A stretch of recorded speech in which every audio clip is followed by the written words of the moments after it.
Si estás al tanto de las noticias en Colombia, seguro te enteraste del reciente cambio en el gabinete del presidente Petro.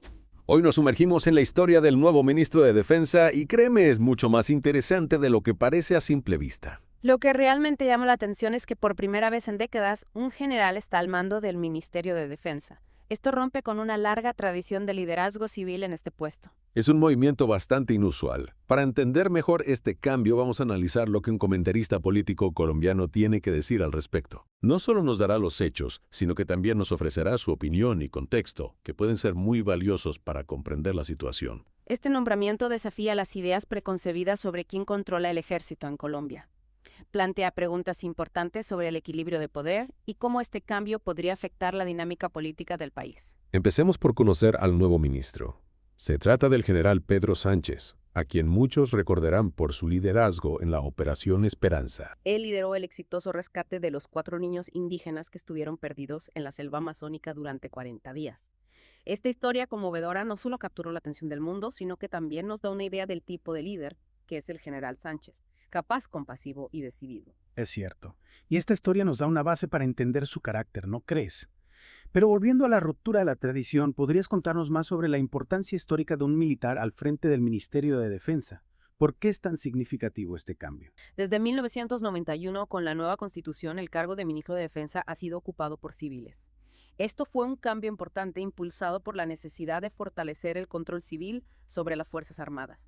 Lo que hace aún más interesante el nombramiento del general Sánchez es que la derecha, que a menudo se asocia con un enfoque de seguridad fuerte y que históricamente ha tenido una gran influencia en el ámbito militar, nunca optó por nombrar a un militar para este puesto durante sus gobiernos. Da la impresión de que hay algo más detrás de esta decisión, ¿no? ¿Qué dice el comentarista sobre la reacción a este nombramiento? ¿Cómo ha sido recibido por los diferentes sectores políticos? Bueno, el comentarista señala que la oposición de derecha a los uribistas han criticado duramente la decisión. Para ello, este nombramiento es una amenaza. Para comprender a fondo su crítica, hay que entender su visión del ejército. Ellos ven a las Fuerzas Armadas como un bastión de sus ideas y valores, como una institución que debe estar alineada con su visión política. Entiendo. Entonces, para ellos, ver a un general nombrado por un gobierno de izquierda es como perder el control de un espacio que consideran propio. Pero el comentarista no se queda ahí. Él argumenta que el ejército sirve al país, no a un partido político. Esta perspectiva desafía la narrativa de la derecha y subraya la importancia de un ejército apolítico que responda al Estado y no a intereses partidistas. Es un punto crucial, sin duda. Y hablando del ministro saliente, Iván Velázquez, en su discurso de despedida, destacó logros impresionantes en cuanto al bienestar de soldados y policías. Me parece un detalle importante a tener en cuenta para entender el contexto actual. Sí, durante su mandato Velázquez logró mejoras significativas en las condiciones de vida de la fuerza pública. Triplicó la bonificación para los soldados, aumentó el presupuesto para la alimentación, implementó una política de salud mental y amplió las oportunidades educativas. Estas acciones demuestran un enfoque que va más allá de la seguridad y se preocupa por el bienestar de quienes sirven en el ejército y la policía. Es cierto. Son logros tangibles que a menudo se pasan por alto en medio del debate político. Demuestran un enfoque más humano. Y ahora, para cambiar un poco el tono de la conversación, hablemos del incidente del Daniel San Pedro. El momento en que el general Sánchez puso en su lugar a un comentarista irrespetuoso en un programa en vivo. ¿Recuerdas ese episodio? Claro que sí, la defensa directa del presidente Petro. ¿Qué te pareció a ti? Me intriga saber tu opinión sobre ese momento. Lo que me parece interesante es cómo este incidente revela la personalidad del general Sánchez. Es un hombre directo, leal y no tiene miedo de defender sus principios incluso frente a la presión pública. Sí, totalmente. Y también nos da una idea de su relación con el presidente. Claramente hay respeto mutuo y una línea de comunicación abierta. Es cierto, y esto puede ser muy relevante para su desempeño como ministro de Defensa. Una relación fluida con el presidente puede ser clave para coordinar esfuerzos y avanzar en una agenda común. Y volviendo al nombramiento del general Sánchez como ministro de Defensa, este cambio podría tener implicaciones más allá del ámbito de la seguridad. El comentarista nos invita a pensar en cómo este cambio puede afectar la relación entre el gobierno y el ejército. ¿A qué te refieres? Siempre me ha parecido que esa relación es compleja y llena de tensiones. Claro, históricamente ha habido desconfianza entre el gobierno civil y el ejército. Pero el general Sánchez, a través de acciones como el rescate de los niños y su firme defensa del presidente Petro, ha demostrado un compromiso con el gobierno civil que podría ayudar a cambiar esa dinámica. Sí, recuerdo que en el incidente con Daniel San Pedro, Espinavert dejó muy claro que respeta la autoridad del presidente Petro como su comandante en jefe Eso me dio la impresión de que hay una buena relación entre ellos. Exacto. Ese incidente nos da una idea de la dinámica entre el general Sánchez y el presidente Petro, una dinámica que podría ser clave para una colaboración más fluida entre el ejército y el gobierno.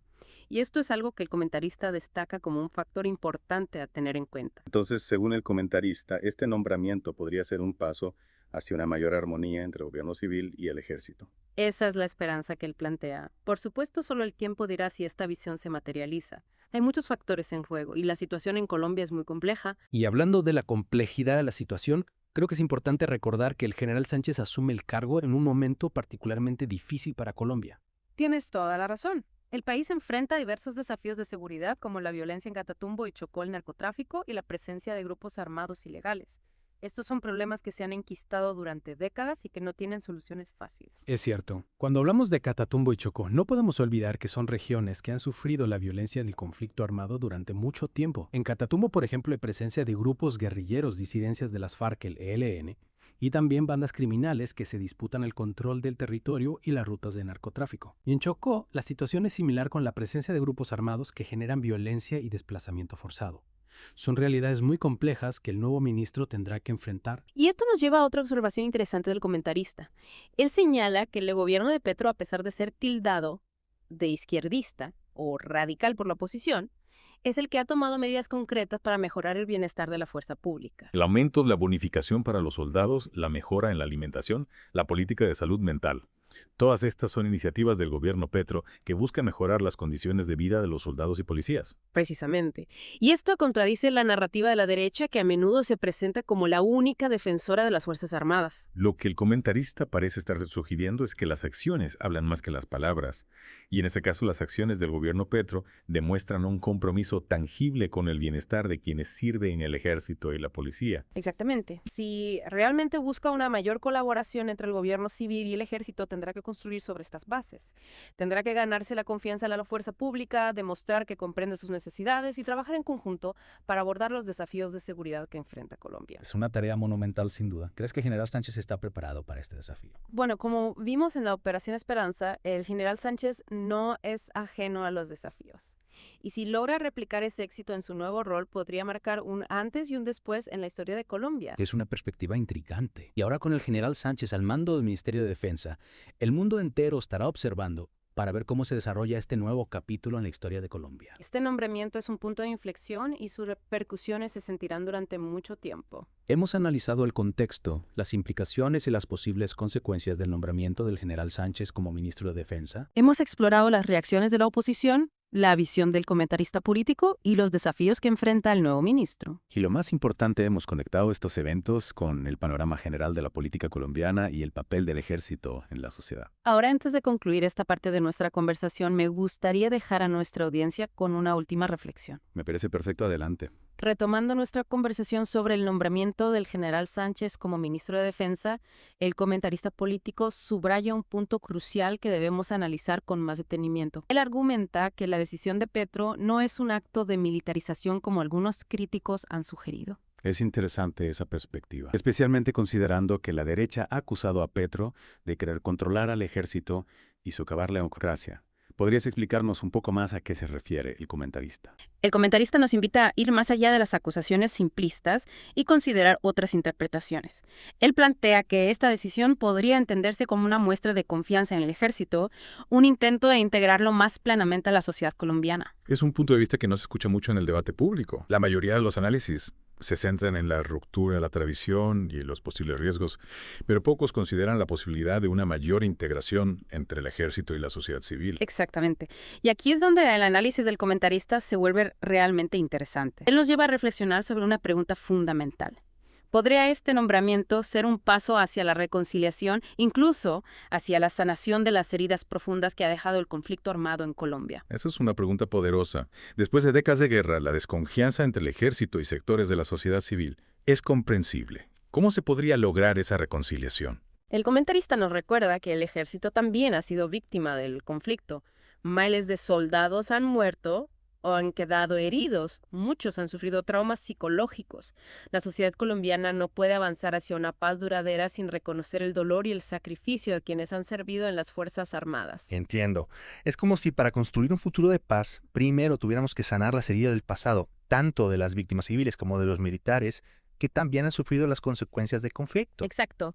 Y en este sentido, la elección de Petro, de un general que lideró una operación de rescate humanitario como la Operación Esperanza, cobra un nuevo significado. Claro, el general Sánchez no solo representa la fuerza militar, sino también la compasión y la capacidad de actuar para proteger la vida, incluso en el medio del conflicto. Precisamente. El general Sánchez representa una cara más humana del ejército, una cara que se preocupa por la vida y el bienestar, no solo por la guerra.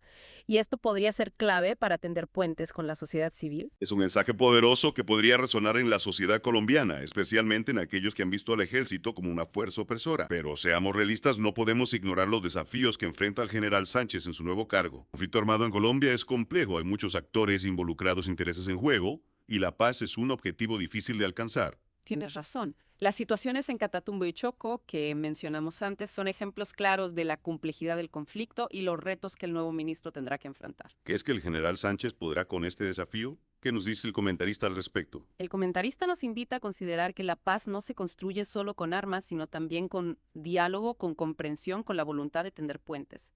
Y en este sentido, la experiencia del general Sánchez en la Operación Esperanza, su capacidad de liderazgo y su sensibilidad hacia las víctimas del conflicto podrían ser activos importantes en su nuevo rol. Es cierto, la Operación Esperanza demostró que el general Sánchez es capaz de liderar con éxito una misión humanitaria, lo que podría ser un buen augurio para su gestión al frente del Ministerio de Defensa.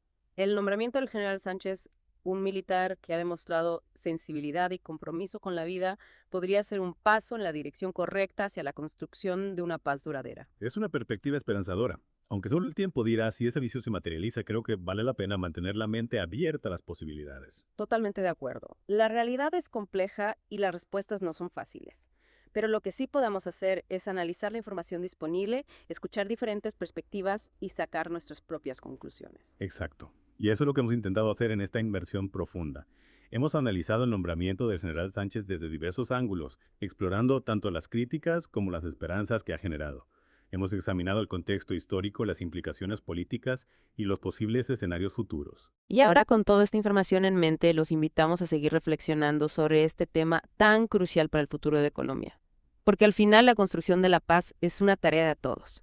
Si te interesa profundizar aún más en la política colombiana, te recomendamos que visites el canal de YouTube Voces de Colombia. Allí encontrarás análisis y debates de alta calidad sobre temas de actualidad. No olvides suscribirte y darle me gusta a sus videos. Y con esto llegamos al final de nuestra inmersión profunda. Esperamos que la hayan disfrutado. Hasta la próxima.